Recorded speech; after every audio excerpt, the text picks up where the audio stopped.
राधे राधे। आप सभी का राधे सके चैनल में स्वागत है। श्री हरि और माता रानी से प्रार्थना करते हैं कि आप सब लोग सुरक्षित होंगे, सुखी होंगे, ठीक प्रकार से होंगे। जैसे कार्तिक का महीने का ये महात्म की बेला चली आ रही है। अब ये कार्तिक का पावन आज 15वां अध्याय।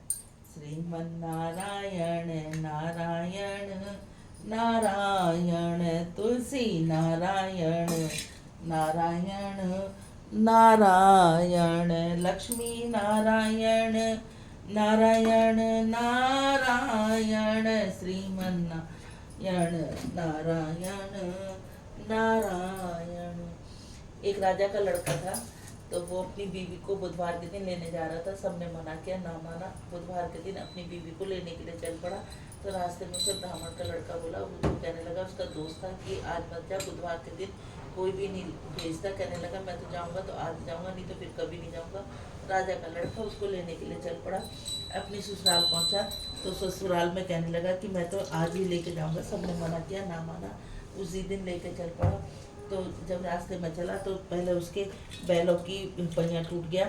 फिर उसकी बीवी कहने लगी, मुझे तो बड़ी जोर से प्यास लगी है। बुद्ध देवता ने उसे अपना खेत दिखाना शुरू कर दिया।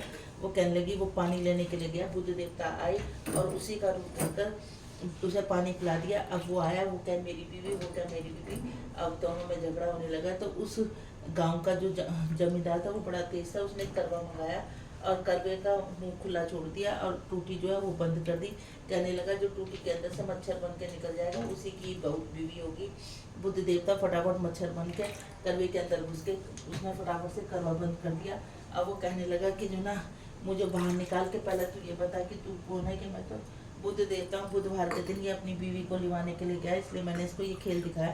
कहने लगा, ठीक है, आज के बाद कोई भी बुधवार के दिन कोई भी अपनी बहन बेटी को न ससुराल से बुलाएगा ना पियर से। जैसे बुद्ध देवता उसने खेल दिखाया ऐसे किसी को मत देना। बोल बुद्ध देवता की जय। एक लपसी था, एक तपसी था। लपसी ने सवा सिर की लपसी बनाई, भूख लगी, आप खाई, बची कुछ आप खाई। तपसी तपस्या कर रहे थे। आए नारद मुनि, हमारा फैसला कर, तो तुम्हारे फैसला कल करूंगा। लपसी ने लपसी बनाई, भूख लगाई, बची कुछ आप खाई। तपसी तपस्या कर रहा था। नारद जी ने 1.25 करोड़ की मुद्रा फेंकी। अब लपसी ने तो भूख लगा के, वो तो अपनी लपसी लगा के अपनी तपस्या करने लग गया। तपसी ने उठा के वो अपने घुटने के नीचे रख दी। नारद बोली, मेरी 1.25 करोड़ की मुद्रा कहाँ। वो क्या मैंने ना उठाई, वो क्या मैंने उठाई। उसने घुटना उठाया तो मुद्रा निकली। तेरे को भंग चढ़ गई, इसको पटा चढ़ गई कि कुछ तो फल मुझे मिलना चाहिए। कमरा धोके धेली ना धोए, ब्राह्मण जी माँ के दक्षिणा दे, कार्तिक नहाने वाली तेरी कामना गए तो आधा फल तुझे मिलेगा। लगती तपसी माँ बाप की प्यारी, कृष्ण जी की प्यारी, आदि हो जब पूरी हो तो पटा चढ़ गई। एक कुम्हारी का बेटा था, सुबेरे उठते ही खाना खा लिया करता। कुमारी ने कहा, बेटा कुछ तो नहीं मिले। लेकिन माँ, मुझे तो सुबह उठते ही भूख लग जाती है, मैं खाना खा लेता हूँ। कल से मैं कार्तिक नहाने वाली होकर टीका देकर खाना खा लिया करूँगा। कहने लगा, ठीक है। अब एक दिन 4 चोर चोरी करके जा रहे थे, सारा दिन वहीं छोड़ दिया।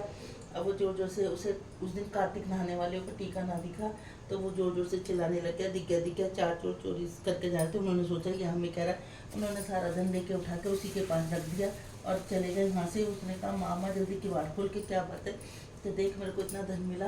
कि ये कहाँ से मिला। कि बेटा तूने चोरी करी, डाका मारा। ना माँ, मैंने चोरी करी, ना डाका मारा। मुझे तो कार्तिक नहाने वाले का टीका देखकर 4 चोर चोरी करके जा रहे थे। उन्होंने कहा, दिख गया। उन्होंने सारा धन वहीं रख दिया। कहने लगी, कार्तिक नहाने वाले का टीका देखने का इतना धर्म होता है, कार्तिक नहाने का कितना धर्म होगा। उसने छत पर चढ़कर हेरा मारा। हर कोई कार्तिक के महीने में कार्तिक जरूर उठाए। जैसे कार्तिक देवता तो उसके भाग से टूटे, वैसे कहते सुनते हमारे और हमारे परिवार के सबसे भाग से टूटना। श्रीमन नारायण नारायण नारायण लक्ष्मी नारायण नारायण नारायण तुलसी नारायण नारायण नारायण श्रीमन नारायण नारायण नारायण। बोलो कार्तिक महात्म की जय। 15वां अध्याय।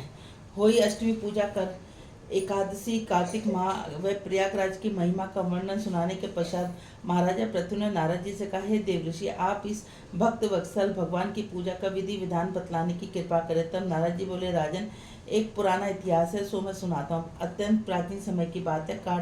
कांतिपुर में चोल नामक राजा राज्य करता था। उसके राज्य में समस्त प्रजा सुखी थी, कोई भी दरिद्र पीढ़ी या दुखी नहीं था। राजा के नाम पर उस देश का नाम चोल देश रखा गया। एक बार वह राजा मूल्यवान मणि मुक्ताओं द्वारा भगवान की पूजा करके वहीं मंदिर में बैठा हुआ था। उसी समय विष्णु शर्मा नाम का एक ब्राह्मण ने आकर तुलसी दल तथा जल से भगवान की पूजा की। उसके तुलसी पत्रों से राजा की पूजा में मणि मुक्ता आदि ढक गए।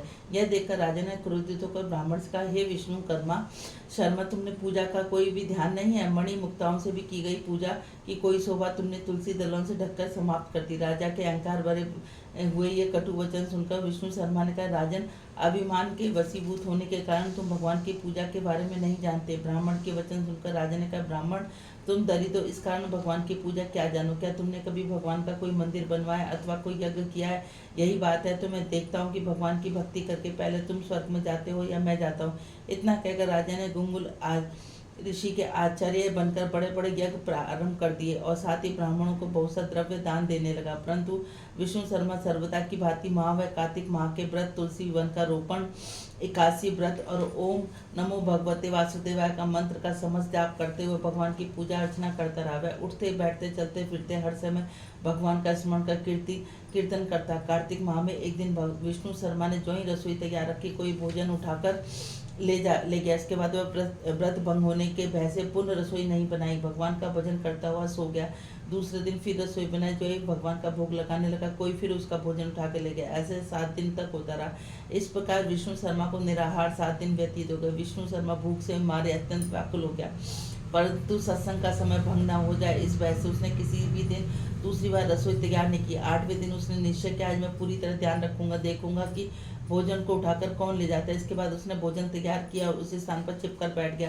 थोड़ी देर में देखा उसने अति दीनहीन दुर्लभ चंडाल, उसके शरीर में केवल अस्थियां मात्र शेष थी, छिपकर आया और भोजन उठाकर ले गया। उसको देखकर विष्णु शर्मा का हृदय दर्द हो उठा। विष्णु शर्मा ने उस चंडाल से कहा, भैया रूखा भोजन मत करो, मेरे पास थोड़ा सा घी है, ये भी लेते जाओ। ब्राह्मण के वचन सुनकर भयभीत हुआ चंडाल भागता हुआ ठोकर खाकर गिर गया। तभी